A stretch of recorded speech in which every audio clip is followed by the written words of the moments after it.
साथियों, आज हम मुखातिब हो रहे हैं ज्ञानायाम पर बहुत लंबे अरसे के बाद में, और ये वीडियो बनाना बहुत आवश्यक हो गया था। मुद्दा है जो सभी जानते हैं। अभी जो 21 फरवरी को निदेशक प्राइमरी शिक्षा ने निकाला है निजी स्कूलों का सतत निरीक्षण संबंधी आदेश। इस आदेश को लेकर राज्य की प्राइवेट स्कूल की प्रतिक्रिया खुलकर सामने आ रही है। स्कूल के डायरेक्टर्स एवं प्राइवेट स्कूल के विभिन्न संगठनों के मुखियाओं का मुखरित विरोध भी जमकर दिखाई दे रहा है। लेकिन यह विरोध के सुर जोश से लबरेज तो दिख रहे हैं, पर जोश तभी काम आता है जब वह होशोहवास में सोच समझकर बुद्धिमत्ता के साथ दिखाया जाए, वरना कई बार जगहसाही की स्थितियां भी बन जाती हैं। ऐसा ही कुछ 21 फरवरी 2024 को जारी आदेश के संबंध में देखने को मिल रहा है। बिना सच्चाई जाने, बगैर जांचे परखे समझे कोई ज्ञापन की बात कर रहा है, कोई ज्ञापन दे रहा है, कोई अधिकारियों से मिल रहे हैं। कई साथी ऑडियो वीडियो जारी करके बयान जारी कर रहे हैं, जबकि इनके ज्ञापनों में, बयानों में स्पष्ट प्रतीत हो रहा है कि जिसे जैसा अच्छा लगा हवा में तीर चला दिए। कोई अधिकारियों को कोस रहे हैं तो कोई प्रेस विज्ञप्तियां तक जारी कर रहे हैं। लेकिन इस आदेश के समझने परखने की जरूरत किसी ने भी नहीं समझी। नटसेल में कहा जाए तो ये सभी टिप्पणियां राजनेताओं के बयानों से ज़्यादा कुछ नहीं लग रही है। हमें किसी भी कार्य योजना का कटघरे में खड़े करने से पहले, उसे आरोपित करने से पहले, उसका विरोध करने से पहले अपडेटेड होना ही चाहिए। मैं ये सब इसलिए कह रहा हूँ, और कहने की बड़ी मजबूरी भी है। जब लीडर्स ही किसी आदेश और नियमों की स्टडी नहीं करते हैं तो आम स्कूल संचालक से क्या उम्मीद करें। आरटी के अंतर्गत प्रत्येक सत्र में दिशा निर्देश जारी किए जाते हैं, लेकिन कोई नहीं पढ़ता, कोई नहीं समझने का प्रयास करता। इसलिए सबसे पहले इस वीडियो के माध्यम से आज मौका मिला है तो मैं ये अपील भी करना चाहूँगा कि सभी स्कूल संचालक और डायरेक्टर से अपील है कि वे स्कूल से संबंधित सभी नियमों का अध्ययन करें, समय समय पर निकलने वाले दिशा निर्देश पढ़ने और समझने का क्रम बनाएं, तो 90% समस्याएं आएगी ही नहीं। यहाँ एक बात निकल कर सामने जरूर आई है जो मैं आप सबसे शेयर करूँगा कि जिन संगठनों के आकाओं ने सुर छेड़े हैं, विरोध किया है, उनकी बातें, उनका तरीका अलग अलग हो सकता है, लेकिन सबका सुर समान है। पहली बार राजस्थान में ऐसा हो रहा है जब सभी संगठन किसी मुद्दे पर विरोध के साथ सरकार से मुकाबला करने की बातें कर रहे हैं। बहरहाल, मैं यहाँ इस आदेश के संबंध में तथ्यात्मक जानकारी शेयर करने के उद्देश्य से उपस्थित हुआ हूँ। मैं किसी की मीन मेख निकालने का मेरा उद्देश्य नहीं है। खैर, हंगामा खड़ा करना मेरा मकसद नहीं है। मेरी कोशिश है कि सूरत बदलनी चाहिए। दुष्यंत की इस प्रेरक उद्देश्य के साथ मैं इस आदेश के विश्लेषण की कोशिश के अंतर्गत तथ्यात्मक जानकारी शेयर करने वाला हूँ। पर हमें समझना पड़ेगा कि आदेश क्यों निकाला गया, क्या ऐसा अधिकार विभाग के पास है।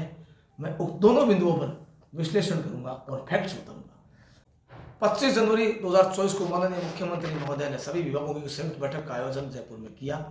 इस बैठक में माननीय मुख्यमंत्री महोदय ने सभी विभागों को सुधारात्मक व गुणात्मक रूप से कार्य करने के लिए 100 दिन में एक एक्शन प्लान बनाकर सरकार को सौंपने के लिए निर्देशित किया। इस दौरान माननीय मुख्यमंत्री महोदय ने शिक्षा विभाग के अधिकारियों को कहा कि प्राइवेट स्कूल द्वारा गुणवत्तापूर्ण शिक्षा की जिम्मेदारी भी सरकार की ही होती है, अतः इन संस्थाओं के नियमित निरीक्षण किए जाने की भी महती आवश्यकता आन पड़ी है।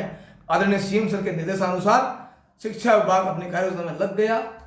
इसी कार्ययोजना के अंतर्गत शिक्षा सचिवालय जयपुर द्वारा 7 फरवरी 2024 एवं 8 फरवरी 2024 को 2 अलग अलग पत्र जारी किए गए, जबकि गैर सरकारी संस्थाओं के निरीक्षण संबंधी निर्देशिका बनाने के लिए आदेशित किया।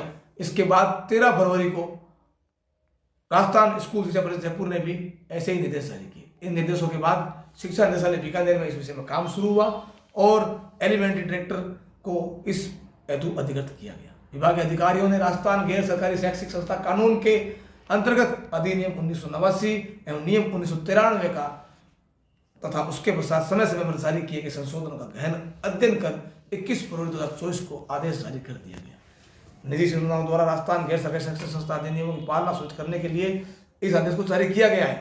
हालांकि इस आदेश में 1989 एक्ट की धारा 10 का हवाला दिया गया है, जबकि इस धारा के अंतर्गत राज्य सरकार को यह शक्ति मिली हुई है कि यदि कोई स्कूल एक्ट के तहत काम नहीं कर रही है तो उसके प्रबंध को ग्रहण किया जा सकता है। 1993 के नियमों के अंतर्गत नियम 21 में स्पष्ट रूप से कहा गया है कि गैर सरकारी शिक्षण संस्थाओं का नियमित निरीक्षण होगा। यह निरीक्षण बिना पूर्व नोटिस के भी किया जा सकता है। इसके अलावा शिक्षा विभाग के परिपत्र क्रमांक पर 9 कोष्टक में 1 शिक्षा 5/2003 28 फरवरी 2003 में बताया गया है कि शासन के ध्यान में यह भी लाया गया है कि गैर सरकारी शिक्षण संस्थाओं के निरीक्षण करने के मामले में कुछ जिला शिक्षा अधिकारी संकोच करते हैं। जिस गति एवं गंभीरता के साथ राज्य के शिक्षण संस्थाओं का निरीक्षण कार्य होता है, वैसा गैर सरकारी शिक्षण संस्थाओं के साथ नहीं होता है। इससे कतिपय शिक्षण संस्थाओं में अवांछित शिक्षार्थियों को बढ़ावा मिलता है व उनकी गतिविधियों पर किसी प्रकार का नियंत्रण भी नहीं रहता है। दूसरी ओर उत्कृष्ट गैर सरकारी शिक्षण संस्थाओं में किसी प्रकार के शैक्षिक नवाचार प्रयोगधर्मिता को प्रोत्साहन दिया जाता है, उसके अनुसरण का लाभ विभाग को तथा राजकीय शिक्षण संस्थाओं को नहीं मिल पाता है। अतः इस श्रेणी के शिक्षण संस्थाओं का नियमित निरीक्षण को स्ट्रीमलाइन किया जाए। राज्य सरकार द्वारा प्रत्येक शिक्षा उपनिदेशक माध्यमिक एवं जिला शिक्षा अधिकारी माध्यमिक के द्वारा किए जाने वाले वार्षिक निरीक्षण के मानदंड निश्चित किए हुए हैं। ये निरीक्षण प्रतिवर्ष वार्षिक निरीक्षण योजना बनाकर संपन्न किए जाते रहे हैं। सरकारी शिक्षण संस्थाओं की तरह प्रतिवर्ष गैर सरकारी शिक्षण संस्थाओं की संख्या में भी वृद्धि होती जा रही है। राज्य सरकार ने अपने पत्रांक पर 8/48 शिक्षा 5/2004 दिनांक 8 सितंबर 2004 के निर्देश दिए हैं कि इन संस्थाओं में वृद्धि के साथ साथ बड़े पैमाने पर अनियमितताओं को भी शिकायतें प्राप्त हो रही है। अतः इन विद्यालयों का निरीक्षण कैलेंडर बनाकर नियमित निरीक्षण किया जाए तथा निरीक्षण के दौरान पाई जाने वाली कथित अनियमितताओं पर नियमानुसार कार्रवाई कर उन पर अंकुश लगाया जाए। इस क्रम में निर्देश दिए जाते हैं कि वार्षिक निरीक्षण मानदंड के अंतर्गत सरकारी विद्यालयों की तरह कम से कम संख्या में गैर सरकारी विद्यालयों के निरीक्षण भी किए जाएं। उप निदेशक माध्यमिक को वर्ष में 5 उच्च माध्यमिक विद्यालय का सूचित निरीक्षण एवं प्रतिमाह उच्च माध्यमिक एवं 1 माध्यमिक विद्यालय का असूचित निरीक्षण करने के अधिकार दिए गए हैं।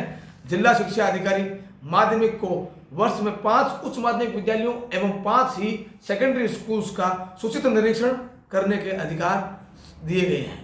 इसके अलावा दोनों तरह के अधिकारी महीने में कम से कम एक सीनियर सेकेंडरी स्कूल और एक सेकेंडरी स्कूल में असूचित निरीक्षण कर सकते हैं। यहाँ असूचित का मतलब होता है आंख से निरीक्षण और सूचित का मतलब यह है कि वहां सूचना देकर जाना। इन निरीक्षणों की ऐसे निरीक्षण किन विद्यालयों में किए जाएंगे, इसका भी इस निर्देश में स्पष्ट निर्देश दिया गया है कि पहला, गैर सरकारी मान्यता प्राप्त माध्यमिक एवं उच्च माध्यमिक विद्यालय, गैर सरकारी मान्यता प्राप्त अनुदानित माध्यमिक उच्च माध्यमिक विद्यालय, अनुदानित विद्यालय अब नहीं रहे हैं, विभाग से मान्यता और क्रमोन्नत विभाग हुए सभी माध्यमिक उच्च माध्यमिक विद्यालय जिन्होंने केंद्रीय माध्यमिक बोर्ड दिल्ली यानी सीबीएसई के स्कूल्स द्वारा भी जो सीबीएसई स्कूल चल रहे हैं उनका निरीक्षण भी इसके तहत किया जाएगा। इसी तरह से राज्य सरकार ने 29 जनवरी 2005 को भी एक आदेश शिविरा माध्यमिक निजी डी 11/21/60 में निरीक्षण और जारी किया, जिसमें कहा गया कि गैर सरकारी शैक्षिक संस्था नियम 1993 के नियम 21 के तहत उक्त सभी संस्थाओं के कार्यकलापों पर समग्र पर्यवेक्षण और नियंत्रण के लिए विभाग प्राधिकृत है। अतः इनका समुचित निरीक्षण कर आवश्यक कार्रवाई करें तथा आपत्ति करने वाली संस्था के विरुद्ध गैर सरकारी शिक्षण संस्था नियम 1993 के तहत कार्रवाई प्रस्तावित की जाए। उपरोक्त निर्देशों की पालना करते हुए पूर्व निर्धारित प्रारूप के अनुरूप निरीक्षण कर समुचित कार्रवाई की जाए तथा प्रतिवेदन की प्रति सभी संबंधितों को आवश्यक कार्रवाई प्रेषित करें। इसके अलावा मासिक अर्धशासकीय पत्र में सरकारी विद्यालयों को निरीक्षण संख्या के साथ गैर सरकारी विद्यालयों के निरीक्षण की संख्या भी अलग से अंकित की जाए। इसी तरह के और भी आदेश बाद में निकलते रहे। इस संबंध में एक संशोधित आदेश 2011 में भी जारी किया गया था। कुल मिलाकर इतना सुनिश्चित हो गया है कि सरकार गैर सरकारी संस्थाओं का निरीक्षण और प्रश्न करने के लिए स्वतंत्र है, क्योंकि जब स्कूल की मान्यता और क्रमोन्नति का आवेदन किया जाता है तो उसमें आवेदनकर्ता संस्था द्वारा सर्वतंत्र पर घोषणा की जाती है कि संस्था द्वारा गैर सरकारी शैक्षिक अधिनियम 1989 एवं नियम 1993 की पूर्ण पालना की जाएगी। इसी तरह से सीबीएसई स्कूल द्वारा भी संबद्धता के आवेदन में घोषणा की जाती है कि the school and it's records shall be opened for inspection by official of the board or an authorized representative of the board public state education department at any time, and the school shall furnish information as may be asked for by the board state government from time to time. अभी मैंने जो भी बताया वो सब factual है, तथ्यात्मक है और ये सब एक्ट के अंतर्गत लिखा गया है। जिसके आदेश समय समय निकले हुए हैं। अब रही बात, इस आदेश को कई साथी दादागिरी कह रहे हैं, बहुत कुछ कह रहे हैं, सरकारी स्कूलों में ये नहीं है वो नहीं है। इन सब को छोड़ते हुए मैं भी इस बात की ताकीद करता हूँ कि जहाँ पर भी ऐसा लगता है इस आदेश की आड़ में कोई अधिकारी या कर्मचारी प्राइवेट स्कूल को परेशान नहीं कर सके, इस दिशा में कार्य करने की महती आवश्यकता है। इस कोशिश में जो भी सहयोग चाहिए हम भी करेंगे, लेकिन विरोध का एक तरीका होता है। विरोध करने से पहले हमें जिस वस्तु का विरोध कर रहे हैं, जिस योजना का हम विरोध कर रहे हैं, उसके संबंध में पूरी जानकारी भी होनी चाहिए, क्योंकि नियम कहते हैं कि निरीक्षण के जो मानदंड सरकार द्वारा निर्धारित किए हुए हैं उन्हीं के अनुसार निरीक्षण किया जा सकता है। यहाँ मैं एक बात कहनी पहले भूल गया था, वो जोड़ूंगा कि जो मिडिल स्कूल्स हैं या प्राइमरी स्कूल्स हैं उनके निरीक्षण के क्या मानदंड है, क्या मापदंड है, इसका भान मुझे नहीं है, इसका ज्ञान मुझे नहीं है, क्योंकि मैंने जिस एक्ट का अध्ययन इस वीडियो को बनाने से पहले किया है उसमें मुझे इसकी जानकारी नहीं मिल पाई है।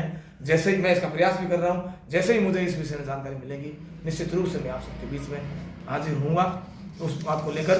बहरहाल मैं आपसे इतना ही कहूँगा कि इस आदेश से डरने की, घबराने की और बहकने की बिल्कुल भी आवश्यकता नहीं है। रखिए, यहाँ एक बात और मैं कहना चाहूँगा सब साथियों से, किसी भी व्यक्ति या साथी को जानबूझकर ठेस पहुँचाने के किसी भी उद्देश्य से कोई मैंने टिप्पणी नहीं की है, अपितु वस्तु स्थिति से मुखातिब कराने का एक छोटा सा प्रयास पर है। अतः कोई साथी से बिल्कुल भी नहीं ना लें। मैं आप सबको एक बात और कहना चाहूँगा कि डर के आगे जीत होती है, डर निकाल दें।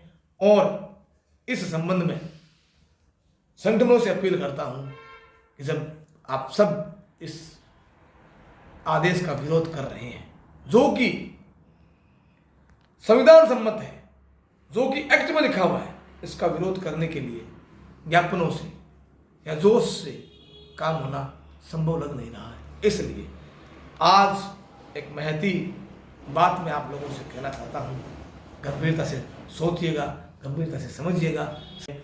आज पहली बार देखने में आ रहा है कि सभी संगठन, राजस्थान के प्राइवेट स्कूल के जितने भी संगठन हैं, इसका अपने अपने सुरों में विरोध कर रहे हैं। क्यों ना सभी एक साजन बनाकर, एक साथ मिलकर, एक सुर में सुर मिलाकर इसके विरोध के गीत गाएंगे तो निश्चित रूप से अच्छी सरगम निकलेगी।